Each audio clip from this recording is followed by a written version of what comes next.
छोटे से कस्बे में एक ऑटो रिक्शा चालक रहता था। उसका नाम था नथु और उसकी पत्नी का नाम था माया।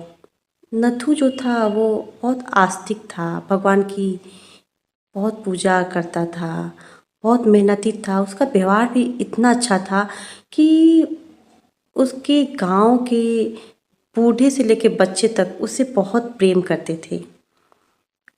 वो आधी रात को अगर किसी को कहीं जाना हो तो वो कभी ना नहीं कहता था। महिलाएं भी उसके साथ कहीं भी जाने में सुरक्षित महसूस करती थी।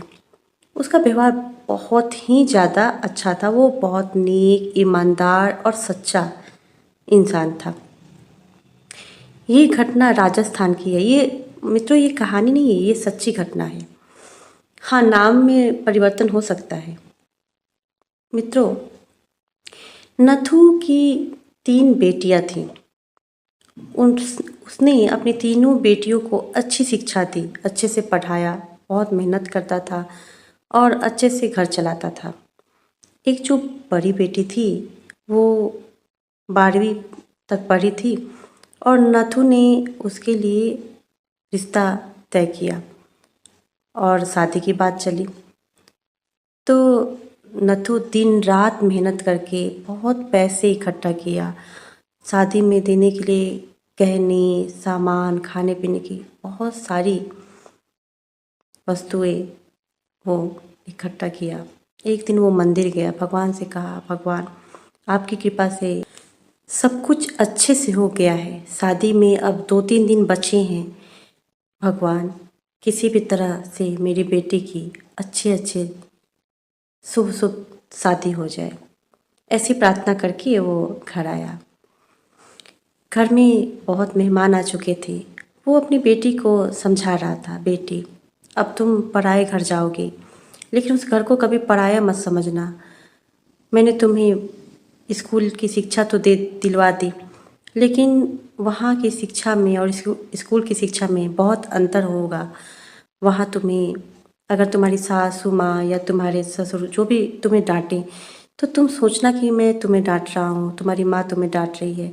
सबका दिल जीतना, सबके साथ अच्छा व्यवहार करना, मतलब नाथू ने अपनी बेटी को बहुत अच्छे से शिक्षा दी और ऐसे बोलते बोलते उसकी आंखें भर आई।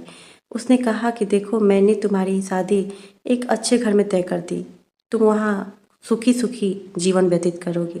ऐसा बोलकर नाथू ने जो भी पैसे, गहने सब थे उसने अपनी बेटी को रखने के लिए दे दिए और बोले कि बेटी संभाल के रखना।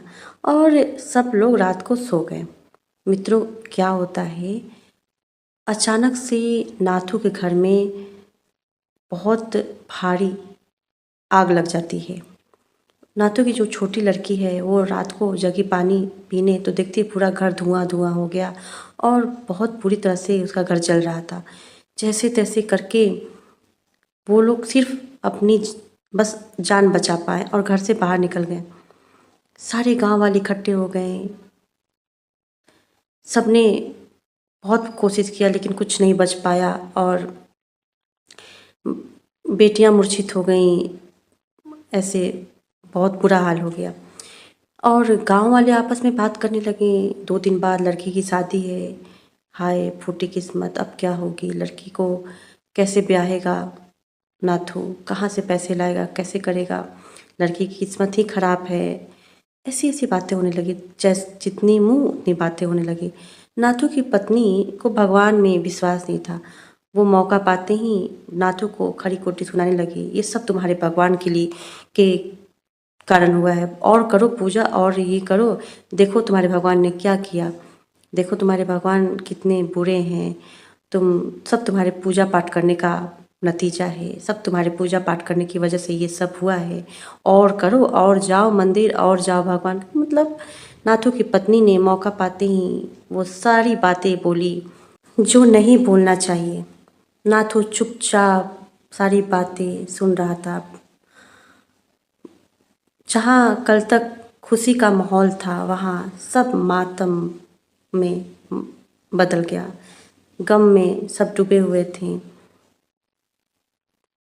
कोई करता भी क्या, जैसे तैसे दुखी परेशानी में रात कटी और अब तो ना घर था और ना सामान। लेकिन ऐसा होता है कि सुबह होते होते ये इस बात को मीडिया वाले आके फैला देते हैं। सब लोग पूरे मीडिया में इस बात की चर्चा हो जाती है कि नाथू की लड़की की शादी 2 दिन बाद थी, सारा घर जल गया, नाथू कैसे रहेगा, कैसे क्या करेगा, ये बातें ऐसे मीडिया में फैल गई। देखते देखते शाम तक लोगों का तांता लग गया। लोग आते, कोई बिना मिले रह ही नहीं पाता, सब नाथू से मिलने आते। मंत्री, बड़े बड़े लोगों तक ये बातें गई। लोगों ने क्या किया, कई सारे बड़े बड़े लोगों ने बहुत सारे पैसे नाथू को भिजवाए डोनेशन के तौर पे। कई लोगों ने मदद के लिए हाथ आगे बढ़ाए। देखते ही देखते एक दिन बाद नाथू के पास कितनी पैसे, कितने सामान, कितना कुछ हो गया। घर को भी लोगों ने ठीक करवा दिया। यानी एक दिन के अंदर नाथू के घर में पहले से भी अच्छा माहौल हो गया, सब कुछ बदल गया। नाथू चुपचाप सब देखता रहा। नाथू की आंखों से आंसू आ रहे थे। नाथू सब समझ चुका था, भगवान की लीला। नाथू कह रहा था कि इतने पैसे में तो मैं तीनों बेटियों की शादी बड़े ही धूमधाम से कर सकता हूँ। इतने पैसे भगवान ने दे दिए। एक तरफ जहाँ मेरा घर जला, सब कुछ नष्ट हो गया, दूसरी तरफ भगवान ने इतना कुछ दे दिया। सच में सच कहा गया है, भगवान जब देते हैं तो छप्पर फाड़ के देते हैं। ऐसा बोल करके नाथू रोने लगा। उसकी पत्नी को भी बहुत ग्लानि हुई। वो भी भगवान की लीला को समझ चुकी थी। मित्रों, इसीलिए कहा गया है कि मुश्किल हालात में भी भगवान पे आस्था और विश्वास को कम नहीं करना चाहिए। भगवान जिसे सच्चे हृदय से अपनाते हैं ना, उसी की अग्नि परीक्षा लेते हैं। और इस अग्नि परीक्षा में नाथू पास हो गया था। इस कहानी से यही शिक्षा मिलती है कि चाहे जीवन में कुछ भी हो, भगवान पे विश्वास ना डगमगाए। जय श्री कृष्णा मित्रों, राधे राधे।